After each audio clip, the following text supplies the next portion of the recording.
সুপ্রিয় দর্শক, এশিয়ান টেলিভিশনের নিয়মিত আয়োজন টেবিল টকে স্বাগত।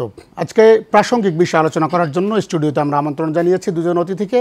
একজন হচ্ছেন জাতীয় নদী রক্ষা কমিশনের সাবেক চেয়ারম্যান জনাব মুজিবুর রহমান হাওলাদার এবং আরেকজন রয়েছেন রাজনীতিবিদ এবং আইনজীবী জনাব রফিক শিকদার। আপনাদেরকে স্বাগত। প্রথমে আমরা জানতে চাইব, সাবেক চেয়ারম্যান আপনি নদী রক্ষা কমিশনের, বাংলাদেশের এখন যে অবস্থা, সব থেকে মানবেতর যে জায়গাটি বন্যা, সেই বন্যা নিয়ে সারা দেশে যেমন আলোচনা রয়েছে, বহির্বিশ্বে সব জায়গায় এই বন্যা এখন আলোচনা কেন্দ্রবিন্দু। তো সেই জায়গা থেকে একটি প্রস্তাবনা এর মধ্যে সামাজিক যোগাযোগ মাধ্যমে চাউর হয়েছে যে আসলে ভারত এবং বাংলাদেশের যে অভিন্ন 54টি নদী রয়েছে, আসলে তারা যে বাদ দিয়েছে, বাংলাদেশের তরফ থেকে কোনো বাদ দেওয়ার সুযোগ আছে কিনা, বন্যা নিয়ন্ত্রণ বাদ। আসলে প্রথম সরাসরি যদি আপনার ইয়েতে বলি যে এটা খুবই দুঃখজনক যে বলা যাবে যে এই যে ফ্লাড যেটা হলো, ফ্ল্যাশ ফ্লাড বা ফ্লাড, যাতে আমাদের যে ক্ষয়ক্ষতিগুলো হয়েছে এই ক্ষয়ক্ষতি, এটি তো বেশ কয়েকটি দিক আছে এটা দেখার মতো। যে একটা হচ্ছে যে ক্লাইমেট চেঞ্জ ইস্যুসগুলো আছে, যে ক্লাইমেট চেঞ্জ কিছু যত দিন যাচ্ছে ক্লাইমেট চেঞ্জ ইস্যুসগুলো আরও বেশি প্রমিনেন্ট হচ্ছে এবং আমাদের এই অঞ্চলের জন্য এটা আরও বেশি, কারণ আমরা হিন্দুকুশ হিমালয়ের যে পানি, গ্লেশিয়ার্স মেল্টিং, এই পানি প্রবাহ কিন্তু আগামী দিনে আরও বেড়ে যাবে। ফলে একটি তো হচ্ছে যে এই হচ্ছে ক্লাইমেট চেঞ্জ ইস্যুসটা, অপরদিকে যেটি হচ্ছে যে আমাদের ওই ক্লাইমেট চেঞ্জের কারণেই বেশি বৃষ্টিপাত আমরা দেখছি এবং আগামী দিনগুলোতে এটি অনেক আরও বেশি বৃষ্টিপাত হবে। তো ফলে বৃষ্টির পানি, ওদিকে গ্লেশিয়ার্স মেল্টিং আর অতিরিক্ত পানি, আর অপরদিকে যে আমরা বাংলাদেশ, আমাদের যে অবস্থাটা, যে রাইপেরিয়ান কান্ট্রি হিসাবে আমাদের নিয়ারেস্ট আমাদের যে কান্ট্রি সেটি হচ্ছে আপার রাইপেরিয়ান ইন্ডিয়া, ভারতবর্ষ, আর আমরা হচ্ছে বাংলাদেশ রাইপেরিয়ান হিসাবে আমরা ডাউনে। ফলে আমাদের যে 54টা নদীটা তাদের সাথে আছে, আমাদের আরও নদী আছে অন্যান্য পাশের ইয়ের সাথে, মানে অভিন্ন আমরা মিয়ানমারের সাথে, কিন্তু 54টা নদী আছে, এই যে স্বীকৃত আমাদের ইয়ের মধ্যে। তো এখন এই নদীগুলো নিয়ে, এর উন্নয়ন নিয়ে আলোচনা করা, তারপরে সেখানে পানি ব্যবস্থাপনা এবং বন্যার এই বিষয়গুলো আলোচনা করা নিয়ে কিন্তু আমাদের জয়েন্ট রিভার্স কমিশনও আছে এবং ইন্টারন্যাশনাল অনেকগুলো আইন রয়েছে, কনভেনশন রয়েছে ইউনাইটেড নেশনসের। তো সেই জায়গাতে স্পষ্টভাবে কিন্তু বলে দেওয়া আছে যে মানে যে পার্শ্ববর্তী রাইপেরিয়ান কান্ট্রিজগুলো, তাদের যে ইন্টারন্যাশনাল যে আপনার যে ড্রেনেজ সিস্টেম থাকবে, সেই ড্রেনেজ সিস্টেমটার উপরে we need to take care of. প্রথম আপনি যে প্রশ্নটা করুন, এটি যে আমরা বলি যে হ্যাঁ এই বন্যা তো আমরা এড়াতে পারবো না, কিন্তু বন্যার এই যে প্রভাব, প্রাকৃতিক প্রভাব নিয়ন্ত্রণ করা যাবে এবং আস্তে আস্তে কমিয়ে আনা যাবে। তো এইবারের যে এটা দেখছি তার ইন্টেন্সিটি যেটা এত তীব্র, তো এইটি হঠাৎ করে যেভাবে হয়েছে এবং আমরা না জেনে একটা দুরবস্থার মধ্যে কিন্তু আমাদের মানুষের দুর্দশা আরও বাড়িয়ে দিয়েছে, মৃত্যুর হারও সে কারণেই বেড়ে গেছে। ফলে এইটিকে অবশ্যই কমিয়ে আনা সম্ভব এবং এই কমিয়ে আনার জন্য যেটা হচ্ছে যে আমাদের যে মানে যে অ্যানালাইসিসটা হবে যে বৃষ্টিপাত কতটুকু হতে পারে এবং যে ওয়ার্নিং সিস্টেম যেটা আছে, সেই ওয়াটার ডেভেলপমেন্ট বোর্ড তারা এটা ডিল করে, আমাদের ওয়াটার রিসোর্স মিনিস্ট্রির অধীনে যেটা আছে তারা, এবং এইটি জেআরসির মাধ্যমে ভারত থেকেও তারা এই সংবাদ তারা মানে কি বলে লেনদেন করবে, ইনফরমেশন মাস্ট বি দেয়ার। একটা ছোট্ট বিষয় ইন্টারাপ্ট করে, আপনি যেমনটি বলছিলেন যে আসলে বাংলাদেশে গত কয়েক দশকে আমরা দেখেছি যে নদীর নাব্যতা হারিয়েছে। তো সেই জায়গায় শুধুমাত্র আমরা বাঁধের উপর ডিপেন্ড না করে যদি নদীও রক্ষা করতে পারতাম, নাব্যতা যদি ঠিক থাকতো, সেক্ষেত্রে আমি ওই জায়গাটা আসছি কিছুটা ওইটাই পাওয়া যেত না, ওইটা আসছে মানে এটা হচ্ছে আমি প্রথম যেটা হচ্ছে যে প্রাকৃতিক কারণ, আরেকটি হচ্ছে যে প্রতিবেশীর থেকে যে কারণটা তৈরি হচ্ছে, সেটা ইচ্ছায় হোক অনিচ্ছায় হোক, বাট কারণ তো একটা আমাদের আপার রাইপেরিয়ান থেকে হচ্ছে, আপার থেকে হচ্ছে।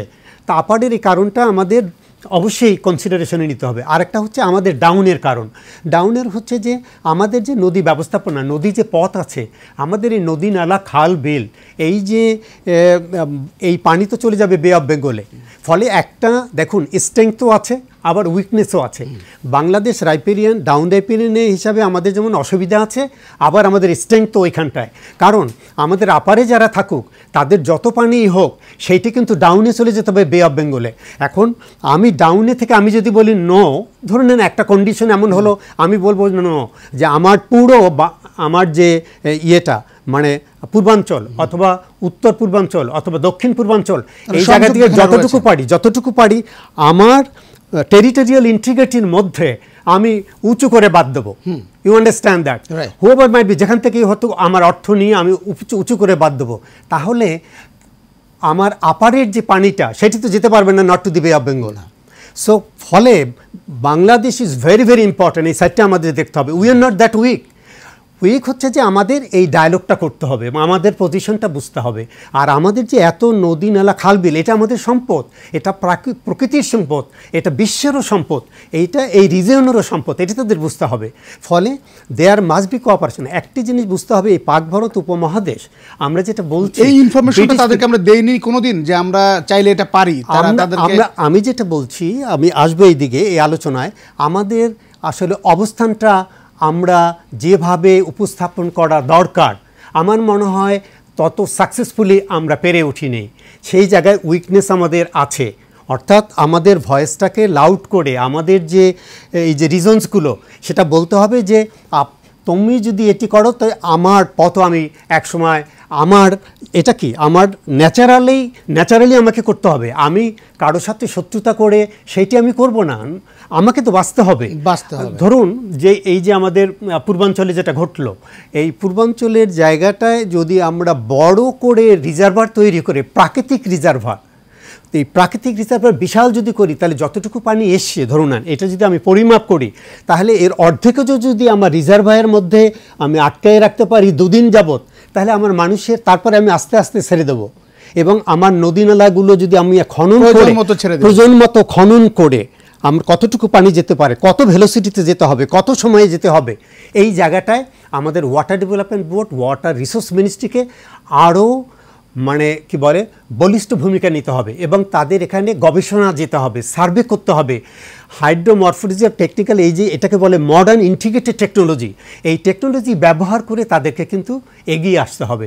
কারণ আমি আগামী দিনে কত পানি পাবো সেইটি খুব মানে চলে যেতে হলে আমার বে অফ বেঙ্গলে কত লাগবে। আবার ক্লাইমেট চেঞ্জ ইস্যুতে বে অফ বেঙ্গলের পানি কিন্তু আপনি sea level rise is there, এবং 7.8 মিলিমিটার অলরেডি কিন্তু এটা রাইজ করেছে। ফলে যেটা বলা হচ্ছে যে আগামী 6 মিটার অথবা আরও 8 মিটার এটা নেক্সট 50 ইয়ার্সের মধ্যে বেড়ে যেতে পারে।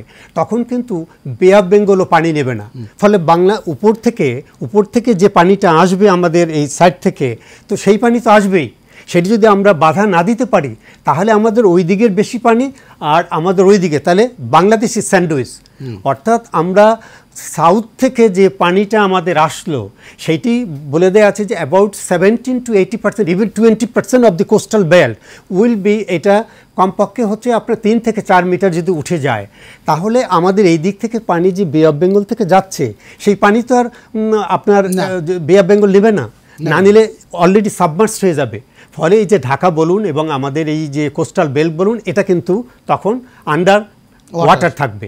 তো সেই বিবেচনায় আমাদের কিন্তু this is the time will have two মানে এই যে যেটা বললাম এইটি করে আমাদের প্রতিবেশীর সাথে আলোচনা করে আমাদের নদীর যে ব্যবস্থাপনা, পানির যে আধার, এটা তো নদী, সেটিকে আরও বাড়াতে হবে, একদিকে ডিপ করতে হবে। কিন্তু হয়েছে উল্টোটা।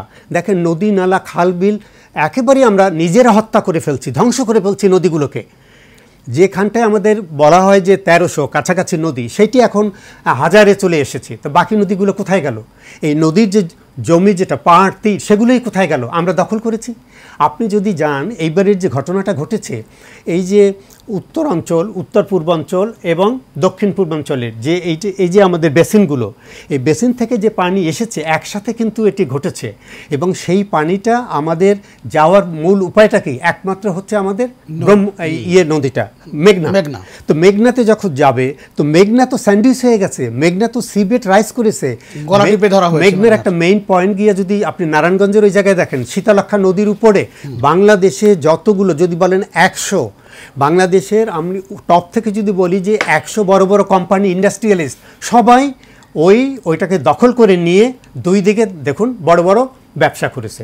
এখন ব্যবসা আমাদের দরকার, ভুল বুঝলে হবে না যে আমরা we are not against the development, ব্যবসা দরকার কিন্তু not at the cost of the rivers. আরও তো আমাদের জায়গা আছে, জমি আছে, সহজ পদ্ধতি এখানে পেয়েছে, জবরদখল করে নদীর জমি দখল করে নিয়ে তীর পার আমি ব্যবসা করব, এগুলো হবে না। এই জায়গাটায় যে অ্যাকশন নেওয়া দরকার ছিল যে কর্তৃপক্ষের, তারা নেয়নি, এবং গভর্নমেন্টের আরও বলিষ্ঠ ভূমিকা নেওয়া উচিত ছিল। আমি একটা হয়েছে হাইকোর্ট সুপ্রিম কোর্টের আদেশে, আমি এখানেই শেষ করছি, হাইকোর্ট সুপ্রিম কোর্টের আদেশে জাতীয় নদী রক্ষা কমিশন হয়েছে, কিন্তু কমিশনকে অ্যাক্টিভ করা, কমিশনকে সাপোর্ট দেয়া আমি 3টি বছর করেছি, 2টো রিপোর্টও আছে বিগ, সেখানে অনেক সমস্যার কথা, সমাধানের কথা এসে গেছে, কিন্তু সেই জায়গাটাতে গভর্নমেন্টকে আরও এগিয়ে আসতে হবে, আরও ফান্ডিং করতে হবে, এবং গভর্নমেন্টকে ভালো রিসোর্স দিতে হবে, এক্সপার্টরা সেখানে কাজ করে আমাদের সমস্যাগুলো স্টাডি করে সমাধানের জন্য এখনই সময় এগিয়ে যেতে হবে। ধন্যবাদ জনাব মুজিবুর রহমান হলাদার, আপনি থাকুন আমাদের সাথে। আমরা জনাব রফিক শিকদার, আপনি শুনছিলেন যে আসলে বাংলাদেশের নদীগুলোকে গলা টিপে হত্যা করার পেছনে একটা দখলবাজ চক্র রয়েছে, এবং সেটি আপনার কাছে যদি একদম স্পেসিফিক জানতে চাই, এই যে ফেনী, নোয়াখালী, এইসব এলাকায় গত 30-50 বছরে এ ধরনের বন্যা হয়নি, এ ধরনের পানির প্রবাহ, মানুষ এত বড় বিপদে পড়েনি। তো এই যে নদীগুলোর যে নাব্যতা নষ্ট করার পেছনে ইন্ডাস্ট্রিয়াল ডেভেলপমেন্টের নামে আসলে আপনার কি মনে হয় কারা আসলে এই দখলবাজির সাথে জড়িয়ে গেছে গত কয়েক দশকে?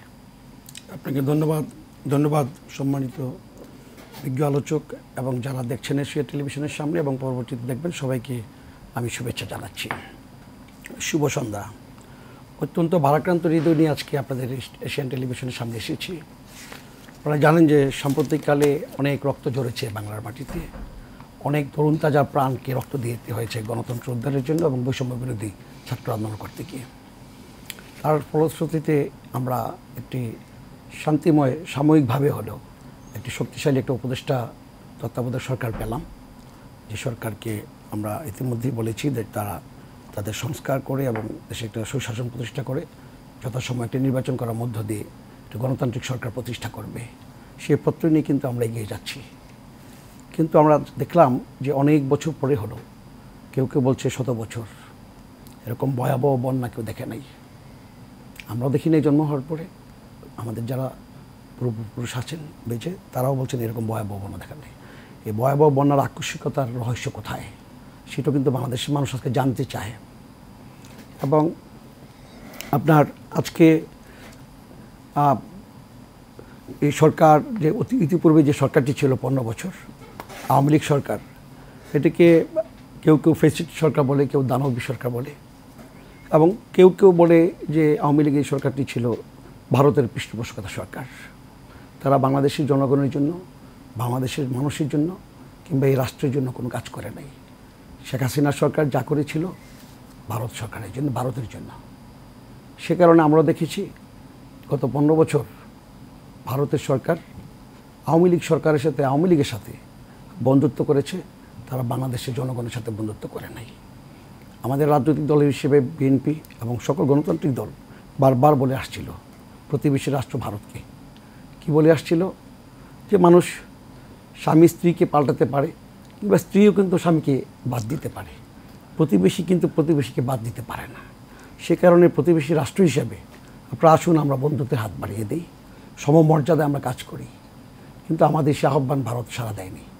তারা একটি গণতান্ত্রিক রাষ্ট্র বটে, তাদের দেশে সুষ্ঠু নির্বাচনও হয়, সেটাও সত্য, কিন্তু আমাদের দেশে সুষ্ঠু নির্বাচন যেন না হয় এবং আমাদের দেশে যেন গণতন্ত্র সুসংহত না হয়, টেকসই গণতন্ত্র যেন আমরা প্রতিষ্ঠা করতে না পারি, সে কারণে ভারত সরকার একেবারেই নগ্নভাবে আওয়ামী লীগ সরকারকে বারবার সহযোগিতা করেছে এবং আওয়ামী লীগের সরকার সেই সহযোগিতা নিয়ে যথাযথ বাংলাদেশে যা ইচ্ছা স্বেচ্ছাচারিতা করেছে। যে কারণে আপনি দেখেছেন যে গত জুলাই এবং জুলাই ট্র্যাজেডি এবং 5ই আগস্ট বাংলাদেশে কী ঘটনাটা ঘটে গেল, এরকম গণ অভ্যুত্থান এরকম ইতিপূর্বে আমরা আর দেখি নাই। পালিয়ে গেল একটি সরকার প্রধান হেলিকপ্টার চোখে, এবং সরকারের বাকি যারা আছে অনেকে পালিয়েছে, অনেক ধরা পড়েছে। কেউ দাড়ি ফেলে শাস্তি চেয়েছিল, দাঁড়িয়ে রেখে, অনেক লম্বা দাড়ি রেখে, যেমনি তারা দরবেশ শাস্তি চেয়েছিল, তারা আবার বাঁচার জন্য দাড়ি ফেলে চুলকে কালি করে নৌকা দিয়ে পার হতে চেয়েছিল। যে নৌকা নিয়ে বড়াই করেছে 5 বছর, সেই নৌকায় তারা ধরা খেয়েছে, আরও ধরা খাচ্ছে এবং প্রতিনিয়ত খাবে। গাজী টেলিভিশনের দস্তগীর আজকে ধরা খেয়েছে বেইলি রোড একটা বাসা থেকে, এবং আরও অনেকেই ধরা পড়েছে, আমি সবার নাম বলতে চাই না। আপনারা পত্রপত্রিকা দেখছেন। এখন আমার কথাটা হলো যে আমরা দেশের জন্য, এদেশে মুক্তিযোদ্ধারা মুক্তিযুদ্ধ করেছে, স্বাধীন করেছে দেশের মানুষের জন্য, সাম্য, শান্তি এবং ভ্রাতৃত্ব প্রতিষ্ঠা করার জন্য, সমমর্যাদা প্রতিষ্ঠা করার জন্য, বৈষম্যহীন একটি সমাজ ব্যবস্থা প্রতিষ্ঠা করার জন্য। সেখানে আজকে আমাদের মধ্যে তো বৈষম্য কেন? আজকে আপনি যে কথাটি বলেছেন, নদী কমিশনের সাবেক চেয়ারম্যান এবং সাবেক সচিব ছিলেন, অত্যন্ত বেদগ্ধ এবং বিজ্ঞ আলোচক, বিশ্লেষণমূলক আলোচনা করেছেন তিনি, এবং ওনার কাছ থেকে আমরা আরও শুনবো পরবর্তীতে। কিন্তু আমার কথাটা হলো এই যে নদীগুলো দখল করলো কারা গত 15 বছর? এরা কারা? নিশ্চয়ই আওয়ামী লীগের, কারণ বিএনপি নেতারা তো বাড়িতেই থাকতে পারে না আওয়ামী লীগের মামলার কারণে, এমনকি বিএনপি নেতারা ব্যবসা করতে পারেনি আওয়ামী লীগের এই স্বেচ্ছাচারিতার কারণে। শুধুমাত্র এই 15 বছরই দখল হয়েছে, এবং আমি বলবো যে 15 বছর এর আগেও কিন্তু আরও যদি কয়েক দশক আপনি দেখেন, এর আগেও কিন্তু দখল হয়েছে, কিন্তু এই 15 বছরে আমরা দেখেছি যে অনেক বেশি সেই অঙ্গ। আমার বক্তব্যটা হলো যে দখলদারিত্ব কোনোটাই কখনো ভালো না, সেটা সময়কাল যাই বলেন না কেন। কিন্তু যেই সরকারটি দখলবাজ হয়, যে সরকারটি গণতান্ত্রিক হয় না, সেই সরকারের আমলে তো দখলদারিত্ব হবে, এটি স্বাভাবিক। ভোটের রাজনীতিতে বলেন, আপনার ব্যবসার ক্ষেত্রে বলেন, সকল ক্ষেত্রে তারা নদীগুলো কিন্তু খননের নামে, নদীগুলো যে খনন করবে, খননের নামে তারা কিন্তু বাজেট করেছে।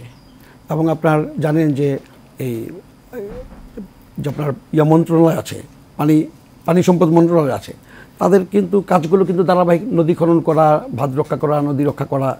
কিন্তু তারা দেখা গেছে যে তারা নদী খনন নামে বাজেট হয়েছে, টেন্ডার হয়েছে, কিন্তু নদীগুলো কিন্তু সেভাবে খনন হয় নাই। তারপরে এই আওয়ামী লীগের নেতৃবৃন্দ, আওয়ামী লীগের ব্যবসায়ী যারা আছে, আওয়ামী লীগ কিন্তু ব্যবসায়ীদেরকে ভাগ করে নিয়েছে, ব্যবসায়ীদেরকে সিন্ডিকেট করে ভাগ করে নিয়েছে, তারা ইন্ডাস্ট্রি করেছে নদী দখল করে, নদী বাদ দিয়ে। এমনি করে নদীর যে স্রোতস্বিনীর প্রবাহ, সেই নদীকে নদীর মতো চলতে দেওয়া হয় নাই। আপনাকে আমি আরেকটা কথা বলি, সেটি হলো যে আপনার প্রকৃতিকে প্রকৃতির মতো চলতে দিতে হবে, গণতন্ত্রকেও গণতন্ত্রের মতো চলতে দিতে হবে। আপনি যদি স্রোতস্বিনী নদীকে বাদ দেন, সে তো বাধাপ্রাপ্ত হবে, সেটা পারেন না। গণতান্ত্রিক রাষ্ট্রকে আপনি গণতান্ত্রিক রাষ্ট্রের মতো চলতে দিতে হবে। সেটাকে যদি আপনি ব্যাহত করেন, তাহলে সেই রাষ্ট্র কিন্তু কখনো কখনো প্রতিবাদ করে। আজকে দেখেন এই যে বন্যার যে বহিঃপ্রকাশ, প্রতিবেশী রাষ্ট্র ভারতের কাছ থেকে আমরা জানতে চেয়েছিলাম যে তারা যে এই ভাতটা ছেড়ে দিল, আমাদেরকে অবগত করেছে, বাংলাদেশকে তারা অবগত করেছে। ভারতের আপনার এই যে হাই কমিশনার প্রণয় বার্মা, তিনি বলতেছেন ত্রিপুরার বন্যাটা অনাকাঙ্ক্ষিত, তো বাংলাদেশের বন্যাটা কী? আমাদেরকে তো জানালেন না কেন আপনার যে বাদ দিলেন?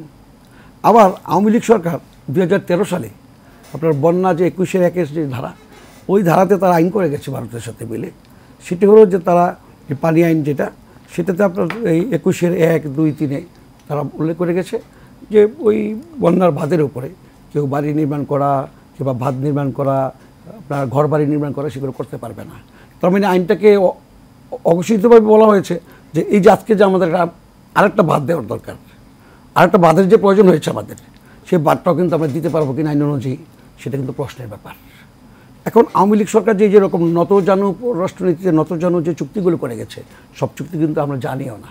আজকে তত্ত্বাবধায়ক সরকারের কাছে অনুরোধ করব, আমি এশিয়ান টেলিভিশনের সামনে বসে, যে আওয়ামী লীগের সাথে ভারতের যে গত 15 বছরের যত নতজানু চুক্তি হয়েছে এবং গোপন যে চুক্তিগুলো হয়েছে, সমস্ত চুক্তিগুলো বাতিল করা উচিত। আমরা বন্ধুত্ব হিসেবে ভারতের সাথে থাকবো, বন্ধুত্বপূর্ণ সম্পর্ক থাকবে, কিন্তু কোনো নতজানু ঢালাওভাবে বাতিল নাকি দেখে শুনে বাতিল, কোনটা বলছেন? অবশ্যই যেগুলো আমাদের দেশের জন্য জনহিতকর হবে সেগুলো থাকবে, যেগুলো আমাদের জনকল্যাণ হবে না, আমাদের রাষ্ট্রের জন্য দেশের জন্য কল্যাণ বয়ে আনবে না, সেই সমস্ত চুক্তি তো ভারতের সাথে আমাদের হতে পারে না। শুধু ভারতের উপকার হবে, আমাদের ক্ষতি হবে, সেই চুক্তি তো আমরা চাই না। আমাদের দেশের ভালো হবে, আমাদের দেশের মঙ্গল হবে, সেই চুক্তিগুলো রাখবে। এখন আমার কথাটা হলো যে আজকে আপনি দেখেন এই বন্যায় কিন্তু এ পর্যন্ত আমাদের অনেকগুলো মানুষ মারা গেছে, বিশেষ করে 11টি জেলায় ক্ষতিগ্রস্ত প্রায় 49,38,150 জন আজকের সমীক্ষায়। আশ্রয়কেন্দ্র 2,84,000 আছে এবং সেখানে 70টা মেডিকেল টিম গঠন করা হয়েছে এবং সবাই কিন্তু দেশের সকল রাজনৈতিক দল, সামাজিক, তরুণ, ছাত্র সমাজ সবাই কিন্তু সেখানে চলে গেছে।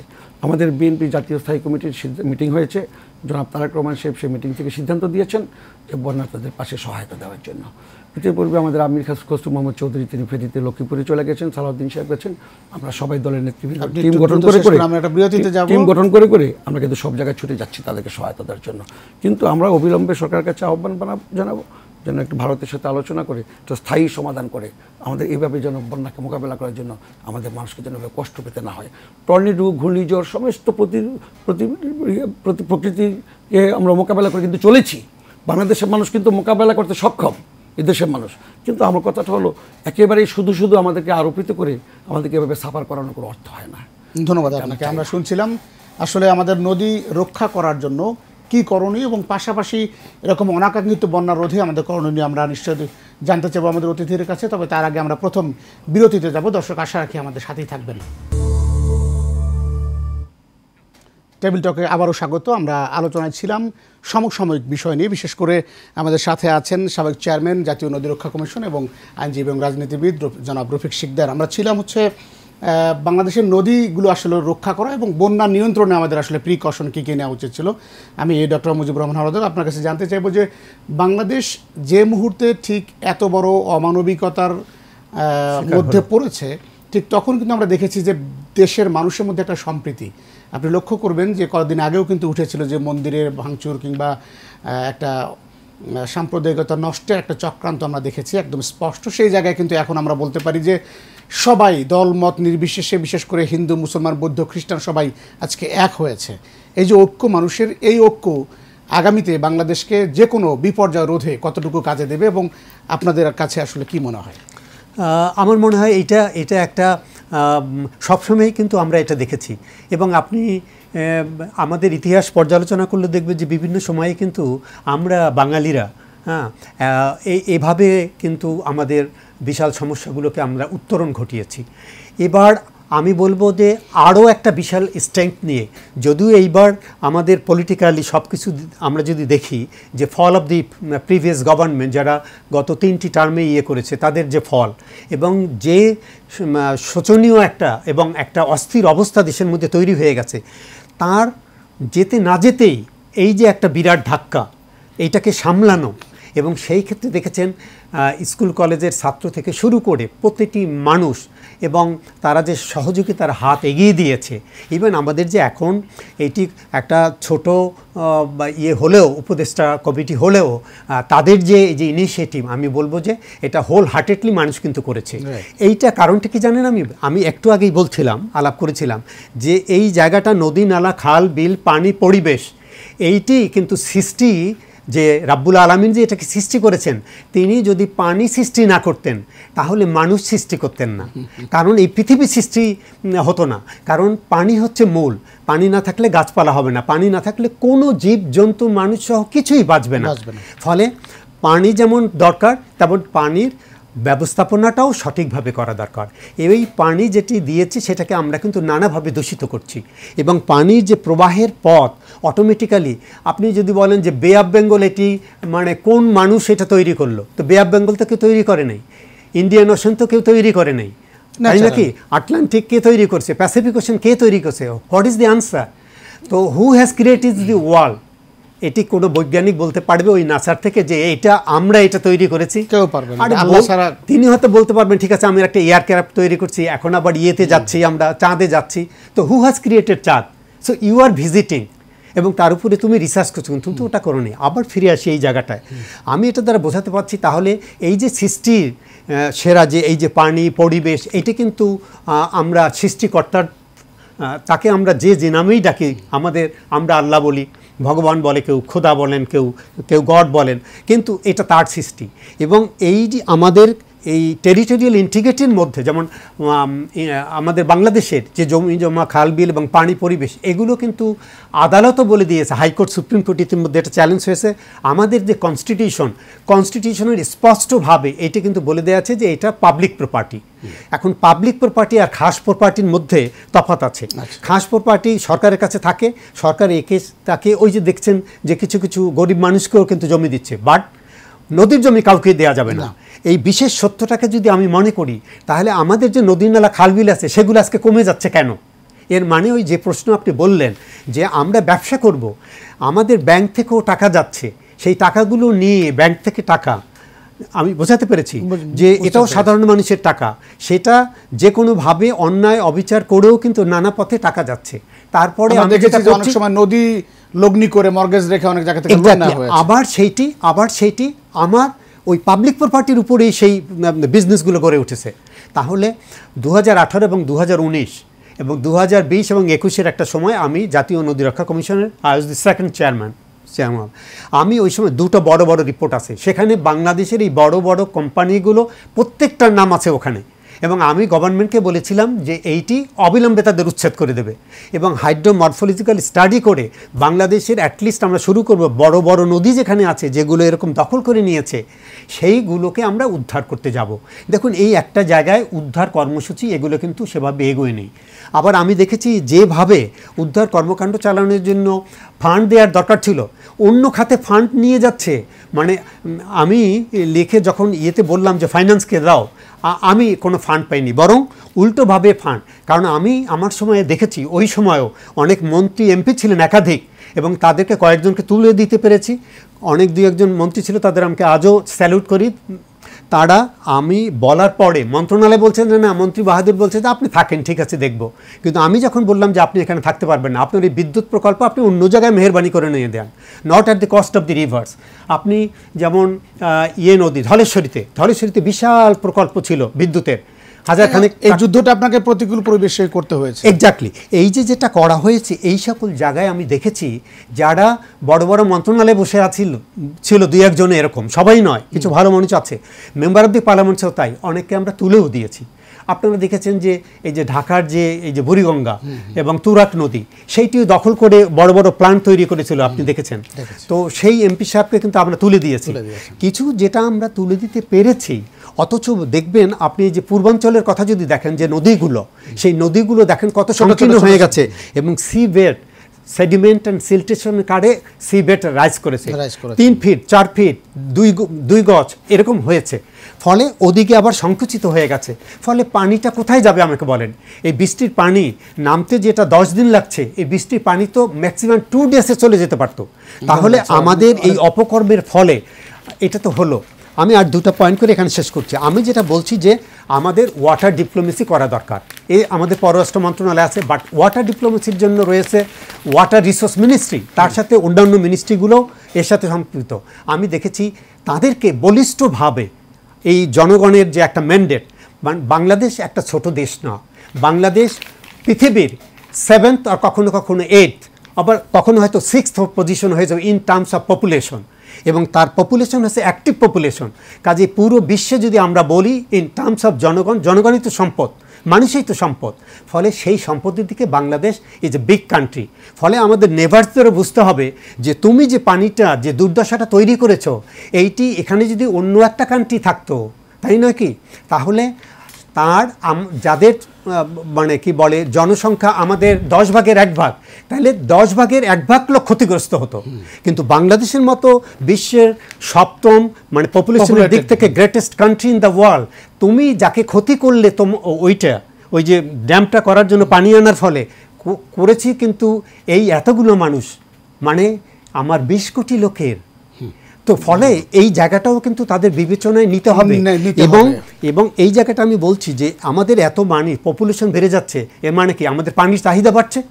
দেখুন, পানির চাহিদা বাড়ছে, আমাদের খাদ্যের চাহিদার জন্য আমাদের ইরিগেশন সিস্টেম থেকে শুরু করে পানি আরও লাগছে, আমাদের মৎস্য ব্যবস্থাপনার জন্য, মৎস্য চাষের জন্য লাগবে।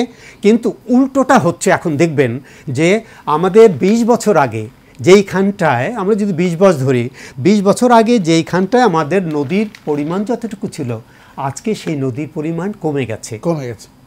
ধন্যবাদ আপনাকে মুজিবুর রহমান হাওলাদার। আপনি বলছিলেন খুবই গুরুত্বপূর্ণ তথ্যগুলো। আমরা জানতে চাইবো জনাব রফিক শিকদার, আপনারা এখন বর্তমান বাংলাদেশে গণতান্ত্রিক দল হিসেবে সর্বোচ্চ সবচেয়ে বড় দলের আপনি একজন নেতৃত্ব দানকারী একজন কর্মী, সেই জায়গা থেকে আমরা জানতে চাই ভবিষ্যতে আপনারা সংসদে যাবেন, বাংলাদেশকে নেতৃত্ব দিবেন, যেমনটি বলছিলেন সাবেক চেয়ারম্যান জাতীয় নদী রক্ষা কমিশন, তিনি বলেছেন যে একটা যুদ্ধের মধ্যে দিয়ে যেতে হয়।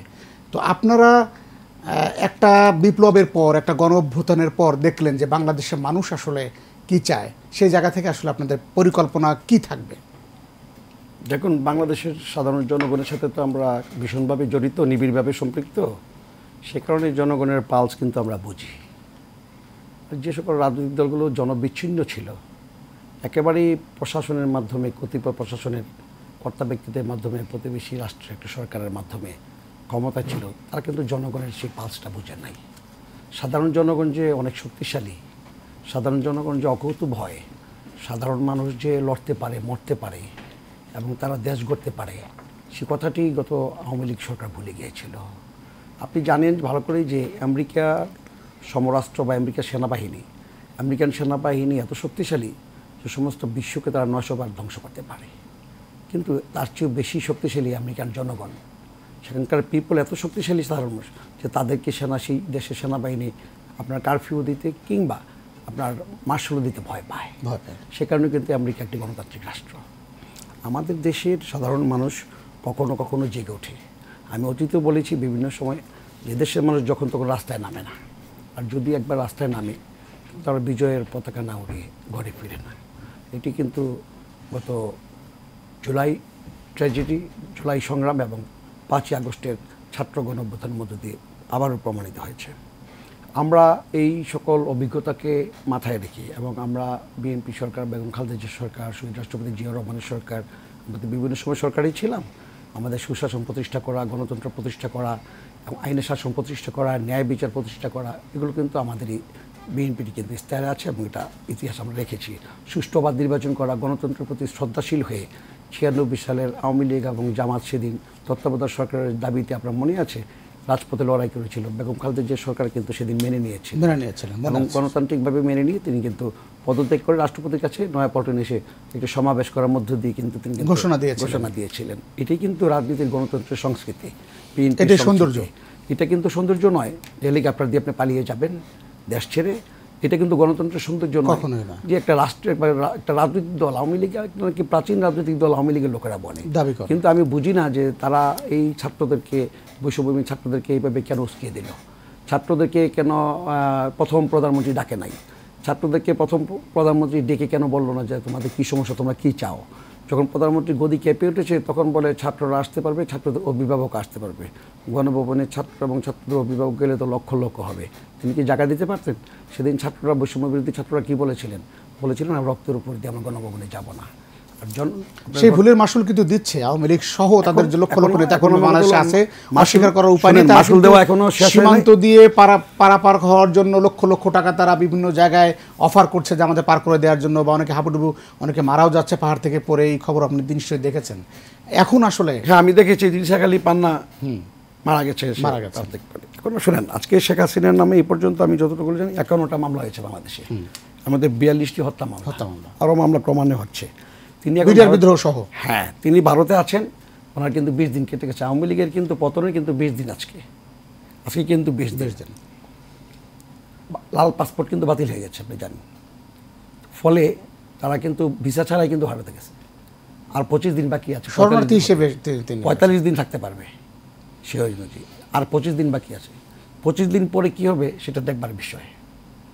আমরা অবশ্যই চাইবো ভারত সরকারের কাছে এবং আমাদের এই তত্ত্বাবধায়ক সরকারের কাছে তাদেরকে এনে আইনের আওতায় বিচারের ব্যবস্থা করার জন্য। এখন আপনি বলুন যে বাংলাদেশকে আপনি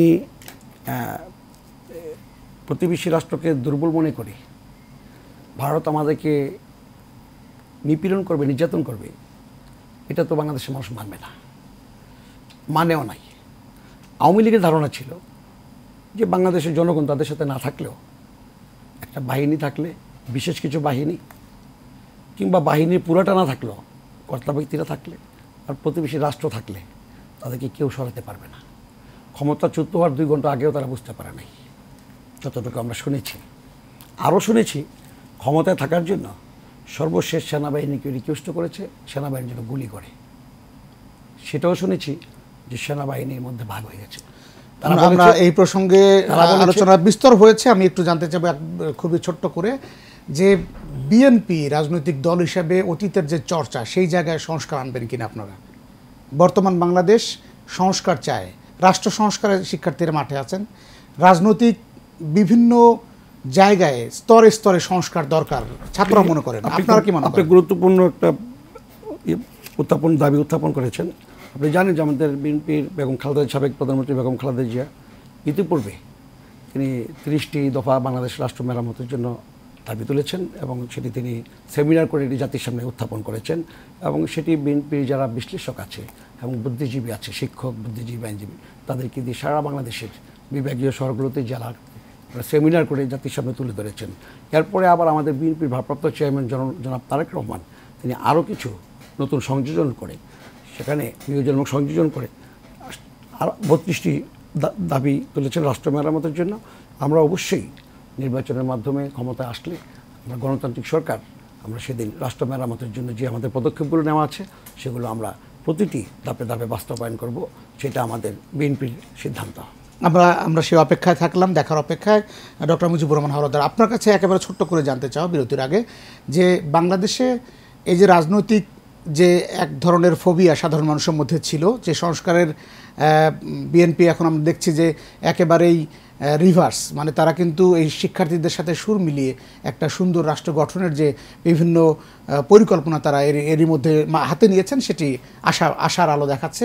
এই জায়গায় যদি আসলে পলিটিক্যাল পার্টিগুলো এক জায়গায় একমত বা একসাথে হতে পারে এক প্ল্যাটফর্মে, তখন বাংলাদেশকে ঢেলে সাজানো বা এরকম বন্যা নিয়ন্ত্রণ করা বা যে কোনো ধরনের প্রাকৃতিক দুর্যোগ মোকাবেলা করা আমাদের জন্য কতটা সহজ হবে? এটা খুবই সহজ হবে। আর এক কথা হলো সহজ হবে, কারণ কি যে অবস্থাটা বাংলাদেশে এখন তৈরি হয়েছে অভূতপূর্ব। এই যে ছাত্র জনতা, তো ছাত্রদের রোল তো আমরা জানি, একেবারে সেই আদি থেকেই ছাত্রদের রোল ছিল। আপনি দেখেছেন 52 ভাষা আন্দোলন থেকে শুরু করে প্রত্যেকটা ক্ষেত্রেই সচেতন নাগরিক হিসাবে যারা, তারা ইয়াং, তাদের ফোর্স আছে, তাদের চিন্তা শক্তি আছে এবং তারা কিন্তু সেই কন্ট্রিবিউশন করে এসেছে। কিন্তু আবার আমরা হালে দেখলাম স্বাধীন বাংলাদেশে এই ছাত্রদের ডিরেল কীরকম হয়ে যায়, তারা দুর্নীতিগ্রস্ত হয়ে পড়ে, তারা এই যে খুন খারাপি, রাহাজানি, ভাই ভাই মারামারি, এগুলোর মধ্যেও কিন্তু তারা জড়িয়ে পড়েছে, ইতিহাসও তাদের আছে। ফলে আমরা যেটা বলবো যে পিপলস আপসার্ট, এই যে রিসেন্ট যেটা ঘটলো, যে পিপলস আপসার্ট, এই যেটা লেড বাই দি স্টুডেন্টস, মানে তাদের যে মুভমেন্ট, সেটা দ্বারা জনতা এক হয়ে গিয়ে, এবং সেখানে পলিটিক্যাল পার্টিরাও ছিল। তো ধরে নেন যে fall of some political party, তাদের ছাড়া অন্যান্য পলিটিক্যাল পার্টিগুলো যারা ছিল অল ওয়ার সাপোর্টিভ, তারা সবাই কিন্তু সাপোর্ট দিচ্ছে ছাত্রদেরকে, জনতাই হিসেবে। ফলে এখন কিন্তু এই অবস্থাটা এমন হয়েছে যে এই দলগুলো যেটা বললেন, এরা বাধ্য হবে তাদের পলিটিক্স চেঞ্জ করতে তাদের সাস্টেনেবিলিটির জন্য, এবং আগামী দিনগুলোতে যাতে তারা ফোরফ্রন্টে আসতে পারে সেটার জন্য। এবং দেশের মানে কি বলে, এখন ধরে নেন যে একটা এই যে অন্তর্বর্তীকালীন সরকার, তো এটা আমি দেখলাম কালকে, তো বিএনপির সেক্রেটারি জেনারেল বললেন যে অল্প সময়ের মধ্যেই আমরা যত দ্রুত পারি যে গণতান্ত্রিক ধারায় ফিরে যাব। দেশও চায়, মানুষও তাই চায়, এবং অনেক জিনিসে আমাদের রিফর্মস করতে হবে, যে রিফর্মসগুলো গণতান্ত্রিক ধারা না আসলে কনস্টিটিউশনাল যে আসপেক্টগুলো আছে সেগুলো হয়তো অত ব্রডলি ওইভাবে আলাপ আলোচনা করা যাবে না। So that is a necessity also. তো আমি মনে করবো যে দ্যাট ইজ এ থার্স্ট, মানে ভেরি পজিটিভ এবং ফেভারেবল একটা thrust on the political parties. They will have to act upon very rightly, judgement করতে পারছে যে আসলে কে ভালো, কেমন পজিটিভ রাজনীতি নিয়ে তাদের আসতে হবে, এবং এখনই তাদের বলতে হবে ঘোষণা দিয়ে। আমি বলবো যে এক্স জাতীয় নদী রক্ষা কমিশনের চেয়ারম্যান হিসেবে এবং দেশের একজন সচেতন এবং এরকম একজন, আমি বলবো যে সিনিয়র সিটিজেন হিসাবে আমি বলবো যে প্রত্যেকটা পলিটিক্যাল পার্টির, এবং রফিক শিকদার যেহেতু করছেন, আমি তার মাধ্যমে বলবো যে আপনারা কালকেই কেন একটা দেন না, এই যে বন্যা হচ্ছে ইত্যাদি হচ্ছে, যে বন্যা থেকে উত্তরণের জন্য নদী নালা খাল বিলের যে দখল দূষণ, এগুলোকে করে আপনারা কি করে মানে এইটাকে মানে এর থেকে উদ্ধার করবেন। এবং বড় নিশ্চয়ই তাদের এই পরিকল্পনা না, সেটা যেটা আছে যে পার্টনারশিপ, অর্থাৎ পার্টনারশিপে যেতে হবে, তারপরে আমব্রেলা প্রজেক্টের মাধ্যমে এটা করতে হবে, স্টাডি করতে হবে, এই যে বিষয়গুলো যে কোনো পরিস্থিতিতে মানুষকে সম্পৃক্ত করতে হলে এই নদীগুলোকে উদ্ধার করতে হবে। ধন্যবাদ। এখন সরকারকে বলা দরকার, যারাই যেতে চায়, যে আমরা যাওয়ার পরে 1 মাসের মধ্যে নদী সব উদ্ধার করে ফেলবো। ধন্যবাদ আপনাকে। আমরা আরো একটি বিরতিতে যাব। প্রিয় দর্শক, আপনারা যারা টেবিল টকের সাথে আছেন, আর একটি বিরতির পরে আমরা আসছি খুব শিগগিরই, আপনারা আশা করি সাথেই থাকবেন। আবার স্বাগত টেবিল টকে। আমরা ছিলাম আমাদের বন্যা নিয়ন্ত্রণে আসলে করণীয় কি। আমাদের সাথে রয়েছেন সাবেক চেয়ারম্যান জাতীয় নদী রক্ষা কমিশন এবং রাজনীতিবিদ এবং আইনজীবী আছেন জনাব রফিক শিকদার। আমরা ছিলাম কিভাবে বাংলাদেশে এই মানবিকতার যে বিপর্যয়গুলো ঘটে, বিশেষ করে বাংলাদেশের বিভিন্ন সময়ে, আমরা একটি বিষয় কিন্তু উত্থাপিত হয়েছে যে আসলে এই যে আমাদের জনপ্রিয় প্রেসিডেন্ট বলছিলেন যে ভারত আমাদের সতর্ক না করেই এই যে ডম্বুর বাঁধটা খুলে দিয়েছেন, এই যে এতগুলো গেট তারা খুলে দিলেন, যে কারণে কিন্তু এত বড় বিপর্যয় আমাদের। যদিও তারা দাবি করছেন 120 কিলোমিটার দূরে তাদের সেই বাঁধটি অবস্থিত এবং তারা আগেই নোটিশ দিয়েছিল, এরকম একটি দাবি ত্রিপুরা থেকে কিন্তু করা হয়েছে। আমরা কি আন্তর্জাতিক আদালতে যেতে পারি কিনা এটা নিয়ে? দেখুন, আন্তর্জাতিক আদালত যেটা ট্রাইব্যুনালে, আমরা আন্তর্জাতিক আদালতে যেতেই পারি, কিন্তু কথা হচ্ছে যে আমার প্রতিবেশী যারা আছে, যার সাথে আমরা বসবাস করছি এবং আমার নদী, আমার পানি, পরিবেশ, পাবলিক প্রপার্টি যেটাকে বলে, সেটা শেয়ার করছি, তা আমি সেখানে আমার ভয়েস কতটুকু তুলতে পেরেছি, আমি বোঝাতে পেরেছি। আমি তো মনে করি যে বিগত বছরগুলোতে যেভাবে আমাদের সমস্যাগুলো পানি পরিবেশ নিয়ে বলা উচিত ছিল, যেই ক্ষেত্রে যেটা কাজ করা উচিত ছিল, সেগুলো কিন্তু তেমনটি ঘটেনি। এবারে কিন্তু উপদেষ্টারা তুলেছে, হ্যাঁ এবার তুলেছে, এবং দেখবেন যে সৈয়দা রেজওয়ানা আছেন, যিনি এই যে দেখি আমাদের অনারেবল কি বলে যে উপদেষ্টা, আমরা তো একসাথে এই যে আন্দোলনও করেছি, এই যে পানি পরিবেশের টোটাল আন্দোলন। I know her very well, তিনিও আমাদের চেনেন ভালো, এবং আমাদের নদী রক্ষা কমিশনে তাদের আমরা সাপোর্ট পেয়েছি অনেকেই, যখন ছিল সব, এবং অত্যন্ত ভালো সাপোর্ট পেয়েছি। এবং ইতিমধ্যে আমি তার কথাবার্তা শুনেছি, she knows the way how to do this things, এবং এই বলিষ্ঠ নেতৃত্বে আমাদের যাওয়া উচিত। এবং এই বলিষ্ঠ নেতৃত্ব, আমি জানি না যে কেয়ারটেকার গভর্নমেন্ট যতটুকু, এটা দিস ইজ লাইক দ্যাট, এটা অন্তর্বর্তীকালীন সময়, কিন্তু তারপরেও যে সরকার আসবে তাদের কাছে মানুষের দাবি থাকবে যে তারা যেন এই পাবলিক প্রপার্টি রক্ষার জন্য, কারণ এই পাবলিক প্রপার্টিকে ভালোভাবে সংরক্ষণের উপরও কিন্তু আমাদের পুরো দেশ, জাতি এবং ধর্ম, বর্ণ, শুনুন, ধর্ম বর্ণ নির্বিশেষে যদি কোথাও মানে কাজ করতে হয়, তাহলে কিন্তু এইটা হচ্ছে এই পাবলিক প্রপার্টির উন্নয়ন। সেই জায়গায় আমাদের ডেভেলপমেন্ট আসপেক্টে কাজ করতে হবে, এবং সেই জায়গাটায় আমাদের, যেটা আমি বলতে চাই যে আমাদের এইটা ওই প্রতিবেশীর সাথে, এবং অন্যান্য যে রাষ্ট্রগুলো আছে, যেমন চীন আছে, তিস্তার নিয়ে দেখেন, তিস্তার সমস্যাটা আমরা সমাধান করতে পারলাম না কেন? একটা জায়গায় যেখানে গিয়েছে, আমরা যার সাথে আমাদের প্রতিবেশী রাষ্ট্র যেখান থেকে ফান্ডিং পাবো বা টেকনোলজিক্যাল সাপোর্ট পাবো, তাকেই দ্বারা আমার তিস্তার খনন করব। Who are you to say me, because you are not giving me support, but you have no right to obstruct it. তুমি সাপোর্টও দিচ্ছ না, ঝুলিয়ে রাখছো। তো আমরা বাঙালিরা দেশ স্বাধীন হয়েছে তো এই কারণে না, 18 কোটি দেশের মানুষের দেশ এটি। আপনি দেখেছেন আমাদের এই ইয়াংদের চাহিদাটা কি। ফলে আমরা মনে করি যে মুক্ত চিত্তে, ভয়হীন চিত্তে আমরা এই রিভার ডিপ্লোমেসি করব, এবং এতে ফান্ডিং যেখান থেকেই হোক তিস্তার সমস্যার সমাধান করতে হবে। আর একটা হচ্ছে যে আমাদের অন্যান্য যে নদী নালা, খাল বিল, আমাদের ওয়াটার ডেভেলপমেন্ট বোর্ডকে আরও অ্যাক্টিভলি কাজ করতে হবে। তাদের এক্সপার্টাইজ আছে, কিন্তু তাদের উপরে যে ইম্পোজিশনস, আমি মনে করি সেগুলোর থেকে তাদেরকে চলে আসতে হবে, এবং তাদেরকে সততা। এখন তো আর সেই ইম্পোজিশনস নাই। তবে এখানে একটা জিনিস যেটা মানুষ বলেছে, আমি বলবো যে এই জায়গায় বিভিন্ন প্রজেক্ট নিয়ে যে দুর্নীতির কথাগুলো উঠেছে, যে কোনো কিছু পয়সা কড়ি বের করে নিতে হলেই প্রজেক্ট নাও, এবং সেটা পানির সাথে রিলেটেড প্রজেক্ট নিলে আরও ভালো, বায়ুর সাথে প্রজেক্ট নিলে আরও ভালো, প্রমাণ করতে পারবেন না। সো এই দুর্নীতির ঊর্ধ্বে কিন্তু আসতে হবে। এটা শুধু আমার কথা না, আপনি যদি 18 কোটি মানুষকে জিজ্ঞেস করেন আজকে ভোট নিয়ে যে কিছু কিছু প্রতিষ্ঠান তারা কিভাবে চলে, তাহলে কিন্তু এটা দুর্নীতিগ্রস্ত হয়ে পড়েছে। এই দুর্নীতির কারণে কিন্তু আমরা যতটুকু এগিয়েছি, আবার আমরা কিন্তু পিছিয়ে যাচ্ছি, ততটাই পিছিয়ে। এবং আপনি ফেস সেভিং যেটা বলে, ইমেজ যতটুকু আমাদের হতে পারতো, সেটি কিন্তু একেবারে এখন কয়েক গুণ পিছিয়ে গেছে, ব্যাক ট্র্যাক যেটাকে বলে। তো এইটি তো আমরা চাই না। এইটা একটা আমাদের ঘৃণার জায়গা, এইটা একটা আমাদের সহ্যের বাইরে একটা জায়গা। ফলে আগামী দিনে যে সরকারগুলো আসবে, যে ট্রেন্ডটা এখন শুরু হয়েছে, এবং আমি মনে করি মানুষের সচেতনতা এসে গেছে একটা লেভেলে, আর দুর্নীতি করে কেউ পার পাবে না। এখন নিশ্চয়ই ঘুরে দাঁড়াতে হবে, কারণ উপদেষ্টারা এরই মধ্যে বলেছেন, এবং যারা সমন্বয়ক আছেন এই বৈষম্য বিরোধী ছাত্র আন্দোলন, তারা বলেছেন যে ঘুষ চাইলেই ঘুষি দিতে হবে। হ্যাঁ, সেইটা মেটাফরিক সে ব্যবহার করেছে শব্দটি, কিন্তু বাস্তবতা হচ্ছে যে আসলে ঘুরে দাঁড়ানোর সময় এসছে। এখন দুইটা কথা আমি বলে সিদ্ধার্থ সাহেবকে দিই।